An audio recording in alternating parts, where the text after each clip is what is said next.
Good morning बेटा। हम Biot Savart's law का यूज़ करके मैग्नेटिक फील्ड निकाल रहे थे। कल हमने मैग्नेटिक फील्ड निकाला था, magnetic field due to a straight wire carrying current. आज हम मैग्नेटिक फील्ड निकालेंगे at the centre of circular coil carrying current. Magnetic field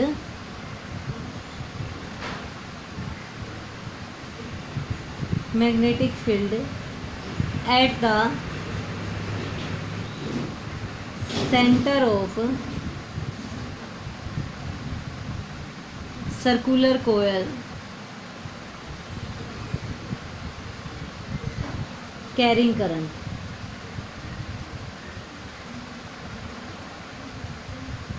कल हमारा करंट फ्लो कर रहा था किसी स्ट्रेट वायर में, जैसे इसी में सपोज करो स्ट्रेट वायर के क्लोज लूप बन जाए, जैसे ये पॉइंट घूम के एक सर्कल बन जाए, इसमें करंट फ्लो करे तो इसका मैग्नेटिक फील्ड कितना होगा, हम ये निकालेंगे बेटा। Magnetic field due to a circular wire carrying current. देखो बेटा, लेट हमने सपोज कर लिया ये हमारे पास कोई भी सर्कुलर वायर है,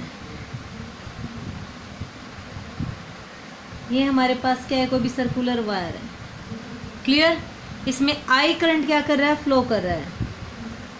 आई करंट क्या कर रहा है, इसमें फ्लो कर रहा है अलोंग इट सर्क्यूमफ्रेंस, इसके सर्क्यूमफ्रेंस के अलोंग। तो कहता है इस वायर में, हमने कहा था जब भी किसी वायर में करंट फ्लो करेगा, जैसे इसी पोर्शन को लूँ मैं, तो यहाँ पे ये करंट है तो ये मैग्नेटिक फील्ड होगा इसके, इस फील्ड में अंदर भी होगा कोयल के और इससे बाहर भी होगा।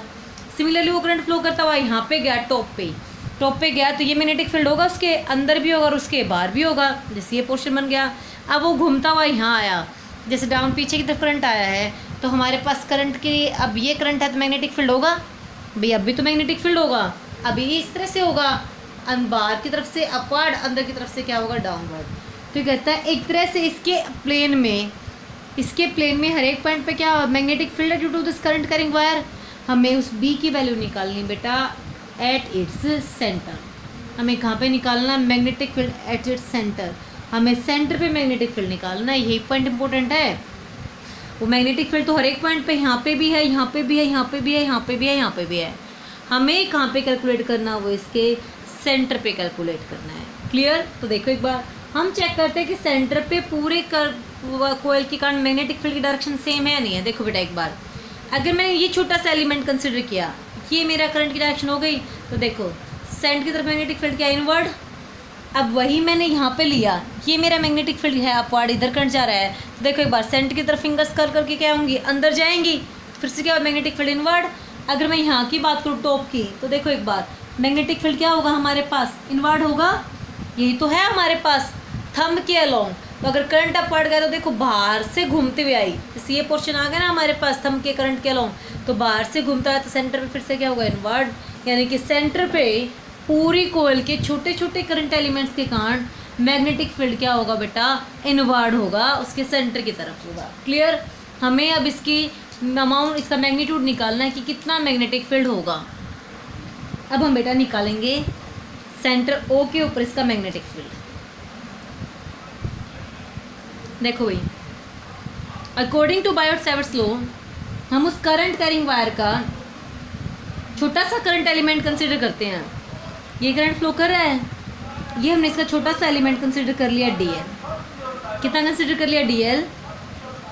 ये हमारे पास डीएल की क्या हो गई, डीएल करंट एलिमेंट की डायरेक्शन। ये हमारे पास डीएल करंट एलिमेंट की क्या आ गई बेटा, डायरेक्शन। जो डायरेक्शन करंट की, वही डायरेक्शन हमारी किसकी होती है, करंट कैरिंग एलिमेंट की। क्लियर? करंट एलिमेंट की। तो देखो एक बार, ये हमारे पास सर्कुलर कोयल थी, मैंने इसका छोटा सा एलिमेंट कंसिडर कर लिया डीएल एलिमेंट, तो ये क्या बन गया, करंट एलिमेंट आईडीएल। ये कहता है हम क्या लेते हैं, उस करंट एलिमेंट से जिस पॉइंट पे निकालते हैं उसका पोजीशन वेक्टर। तो ये क्या आ गया हमारे पास, पोजीशन वेक्टर, और हमने किससे रिप्रेजेंट कर दिया, वेक्टर आर से। क्लियर बेटा? करंट एलिमेंट आईडीएल और पोजीशन वेक्टर आर दोनों के बीच में एंगल कितना हो गया, 90 डिग्री। एंगल कितना आ गया, 90 डिग्री। तो according to Biot Savart's law, according to Biot Savart's law, according to Biot Savart's law, magnetic field DB due to small DL element is mu naught upon 4 pi, mu naught upon 4 pi I D L sine theta upon R square. ये होता है हमारे पास according to Biot Savart's law. R क्या है? R is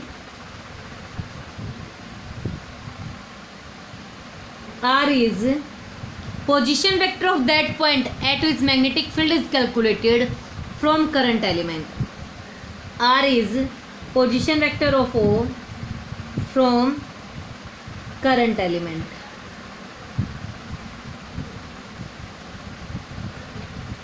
theta है, theta क्या है हमारे पास? एंगल बिटवीन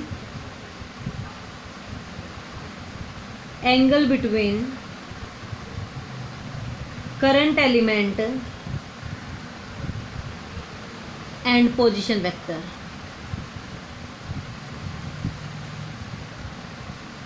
तो यहाँ पे इस एंगल की वैल्यू, थीटा की वैल्यू कितनी आई है? And here theta is 90 degree.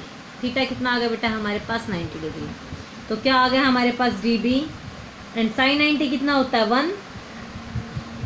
So dB is equals to mu naught upon 4 pi I D L sine 90 that is 1 upon R square. तो छोटे से एलिमेंट का मैग्नेटिक फील्ड निकाल लिया। कंप्लीट निकालने के लिए क्या करें हम? Integration total magnetic field due to circular coil. तो ये कोयल ऐसे ऐसे छोटे छोटे डीएल से मिलकर बनी थी। कंप्लीट का निकालने के लिए क्या कर दिया हम? इसका integration mu naught upon 4 pi I D L upon R square. Mu naught upon 4 pi constant बेटा बार, आई करंट पूरी कोयल में क्या करा है? यूनिफॉर्म फ्लो करा है, दैट इज बार। आर कोयल के सर्कमफ्रेंस से सेंटर का डिस्टेंस क्या होता है? हमेशा constant. Position vector R constant. क्या आ गया हमारे पास? Integration of DL. अगर मैं डीएल का इंटीग्रेशन करूँ तो ये डीएल मिलके कंप्लीट कितना बना देंगे? फुल सर्कमफ्रेंस की लेंथ। तो इंटीग्रेशन ऑफ डीएल कितना हो जाएगा हमारे पास? 2 pi R. From here B की वैल्यू कितनी आई है? B magnetic field at the centre of circular coil carrying current is mu naught upon 4 pi I upon R square into में 2 पाई आर। आर से एक R cancel, so B is equals to mu naught upon 4 pi I by R into में 2 पाई। बेटा आप इस 2 पाई को 4 पाई से cut करके 2 लिख सकते हो, लेकिन मैंने नहीं काटा क्योंकि मैं इसी को एक और फॉर्म में दूंगी यहीं पे। अब इसके एंगल की फॉर्म में हम क्या लिख सकते थे? इसी को देखो एक बार, 2 पाई क्या है एक्चुअल में हमारे पास यहाँ पे? Angle subtended by circular coil at centre. ये है ना हमारे पास। तो इस b की वैल्यू क्या हो जाएगी हमारे पास? Mu naught upon 4 pi I by R into में थीटा। ये बेटा इस फॉर्मूले को याद रखना एक्चुअल में, क्योंकि इससे आप फुल सर्कुलर कोयल का भी, सेमी सर्कल का भी, सेगमेंट्स का भी, सभी का मैग्नेटिक फील्ड कैलकुलेट कर सकते हो। Mu naught upon 4 pi I by R into में theta. Theta is angle subtended by circular coil at its centre. ये कहता है सपोज करो ऐसे ऐसे एन टर्न्स होते इसी में, इस कोयल में अगर ऐसे ऐसे एन टर्न होते, if the coil has N turns, coil consist of N turns, if the circular coil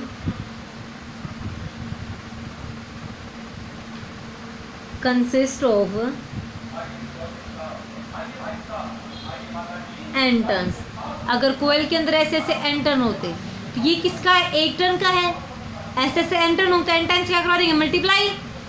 then total B is equals to mu naught upon 4 pi I by R 2 pi full coil के लिए into में क्या कर दें हम n।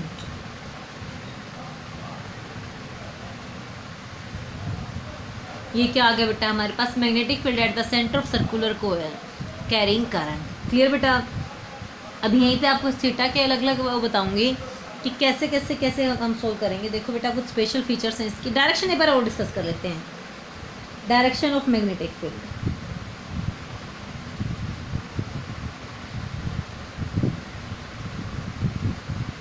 अगर बेटा हम सबसे पहले बात करें सेंटर की, अगर हमारे पास ये कोई भी सर्कुलर कोयल है,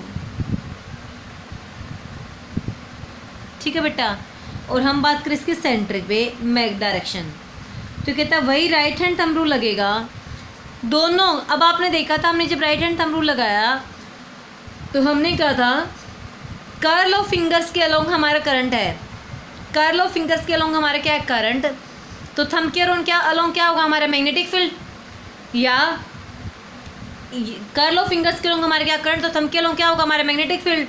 तो देखो एक बार कर्ल ऑफ फिंगर्स और थंब एक दूसरे पे क्या परपेंडिकुलर, जिसमें मैं यहीं पे देखूं ये हमारे पास सर्कुलर कोयल है और ये कर्ल ऑफ फिंगर्स है, तो थंब हमारे पास क्या अपवर्ड, यानी कि अगर एंटी क्लॉकवाइज करंट फ्लो कर रहा है तो थंब अपवर्ड, अगर क्लॉकवाइज करंट फ्लो कर रहा है तो थंब डाउनवर्ड। तो एक्सिस के अलोंग क्या मिल जाएगा हमें मैग्नेटिक फील्ड की डायरेक्शन, अगर एंटी क्लॉकवाइज है तो क्या होगी डायरेक्शन अपवर्ड। क्लियर बेटा, एक्सिस के अलोंग अपवर्ड। अब ये कह रहा है इस करंट कैरिंग एलिमेंट के कारण सिर्फ एक्सिस पे सेंटर पे मैग्नेटिक फील्ड नहीं होगा, इसके पूरे प्लेन में क्या होगा हमारे पास, प्लेन पे परपेंडिकुलर क्या होगा मैग्नेटिक फील्ड होगा। तो उसको कैसे निकालें, देखो भाई वही बात किया मैंने, अगर कर्ल ऑफ फिंगर्स के अलोंग करंट है तो थंब के अलोंग मैग्नेटिक फील्ड, थंब के अलोंग मैग्नेटिक फील्ड, और अगर थंब के अलोंग मैग्नेटिक फील्ड है तो कर्ल ऑफ फिंगर्स के अलोंग करंट, वही ले लिया मैंने। देखो एक बार अगर हम इस पोर्शन की बात करें इस छोटे से एलिमेंट की, तो इस तरह से हमारे पास इस छोटे से एलिमेंट की बात की मैंने, तो बेटा हमारे पास इस तरह से इधर देखो एक बार, ये हमारे पास डाउनवर्ड छोटा सा एलिमेंट ले लिया, इसका हमने ये छोटा सा एलिमेंट ले लिया भाई मैंने, डाउनवर्ड क्या है करंट, तो थंब के अलोंग करंट, तो ये कर्ल ऑफ फिंगर्स होंगे ना, जैसे अब इसके इस वायर के अलोंग क्या होगा करंट, तो वायर के अलोंग करंट, करंट को जैसे हमने मुट्ठी में पकड़ा थंब करंट की डायरेक्शन में, तो curl of fingers magnetic field को रिप्रेजेंट करेंगे, कर्ल ऑफ फिंगर्स को रिप्रेजेंट करेंगे मैग्नेटिक फील्ड को रिप्रेजेंट करेंगे।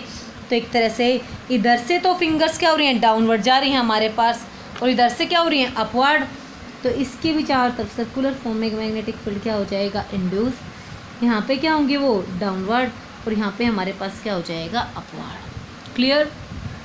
अब वही जैसे यहाँ पे लिया तो ये कर्ल आया ना हमारे पास, ये पोर्शन इसमें करंट क्या अपवर्ड, जैसे करंट अपवर्ड, तो लाइक कंडक्टर हमारा मुट्ठी में कर्ल ऑफ फिंगर्स में थंब के अलोंग करंट, तो देखो एक बार इधर तो मैग्नेटिक फील्ड क्या होंगी इनवर्ड, और अंदर से क्या होंगे मैग्नेटिक फील्ड अपवर्ड। तो यहाँ पे क्लियर बेटा, तो क्या कहा मैंने, इधर से अब ये हो गया ना हमारे पास, तो इधर से क्या होंगी इनवर्ड, यहाँ से क्या होंगे अपवर्ड। इस तरह से देखो बेटा अंदर वाले सभी की डायरेक्शन क्या है अपवर्ड, तो टोटल मैग्नेटिक फील्ड के सेंटर पे भी क्या होगा हमारा अपवर्ड डायरेक्शन में ही रिप्रेजेंट करते हैं।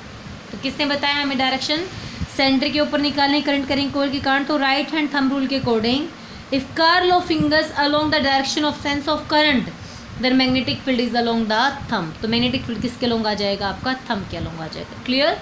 क्या कहा मैंने, इफ कर्वेचर ऑफ फिंगर्स के अलोंग क्या है हमारे पास direction of current, curl of fingers के अलोंग क्या है हमारे पास direction of current, then thumb के अलोंग क्या होगा मैग्नेटिक फील्ड। किसने बताया direction, right hand thumb rule ने, right hand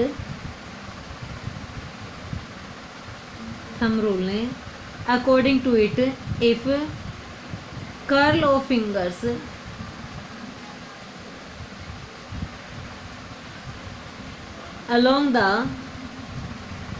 along the direction of flow of current,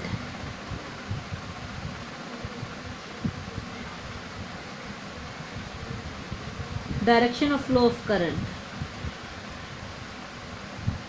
then B is along the thumb at its center। Clear बेटा, एक तरह से मैं कहूँ आपको सीधा सीधा, अगर हमारा एंटी क्लॉकवाइज है तो थंब अपवर्ड, क्लॉकवाइज है तो thumb downward.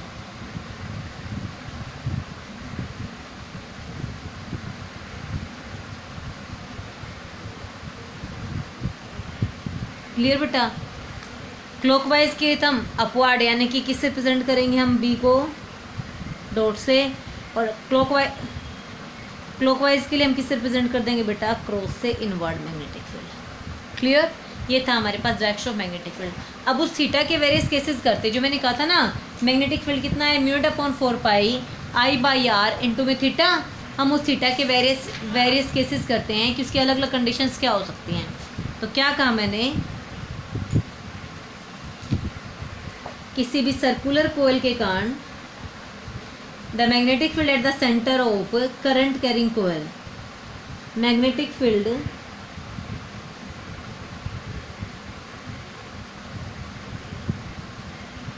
at center of at the center of circular coil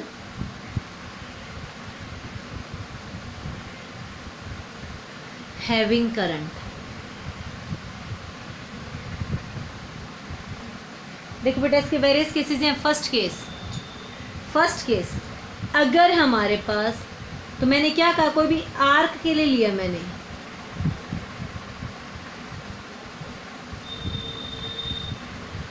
ये क्या है, इसका सेंटर हो, और इसमें आई करंट क्या कर रहा है, फ्लो कर रहा है।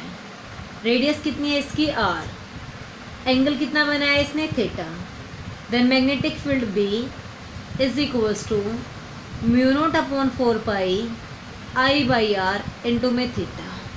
Theta is angle subtended by circular coil at its centre. देखना इसी के स्पेशल केसेस करेंगे। फर्स्ट केस,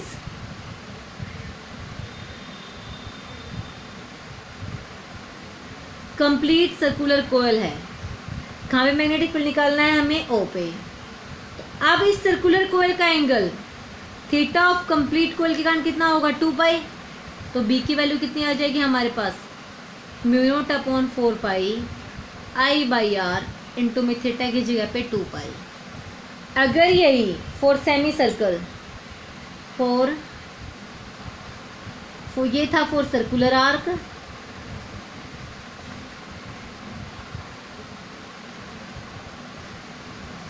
नेक्स्ट है फॉर सेमी सर्कुलर कोयल। किसकी बात करें हम, for semi circular coil. Like इस कोयल पे करंट क्या कर रहा है, फ्लो कर रहा है, तो इसके सेंटर पे मैग्नेटिक फील्ड कितना होगा। अब बताओ भाई, ये एंगल कितना होगा, pi. For this theta is pi, so B is equals to mu naught upon 4 pi. मैं इस फॉर्मूले में पुट कर रही हूँ सभी में, सिर्फ चेंज किसको कर रही हूँ मैं, वेरिएशन थीटा में शो कर रही हूँ। इसके लिए थीटा कितना हो गया हमारे पास, पाई। कंप्लीट के लिए थीटा की वैल्यू कितनी थी हमारे पास, 2 पाई। तो बी की वैल्यू कितनी हो जाएगी, mu naught upon 4 pi I by R into में पाई। और यहाँ पे हमने रेडियस कंसीडर कर ली, लेट इसकी रेडियस कितनी दे रखी थी बेटा, हमें आर दे रखी। क्लियर? नेक्स्ट भाई, फॉर दिस फिगर सपोज करो आपके पास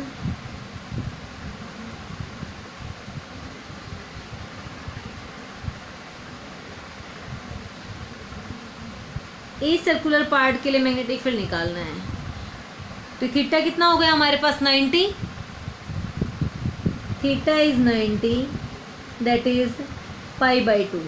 सो बी की वैल्यू कितनी हो जाएगी, mu naught upon 4 pi I by R into में पाई बाई 2। तो जो भी आपको सर्कुलर आर्क दे रखी हो, आप उसका थीटा देख लोगे सेंटर पे कितना है, क्या आ जाएगा हमारा result, mu naught upon 4 pi I by R into में थीटा। हम उस थीटा की वैल्यू को चेंज करते जाएंगे और क्या निकल जाएगा हमारे पास, मैग्नेटिक फील्ड निकल जाएगा। क्लियर बेटा?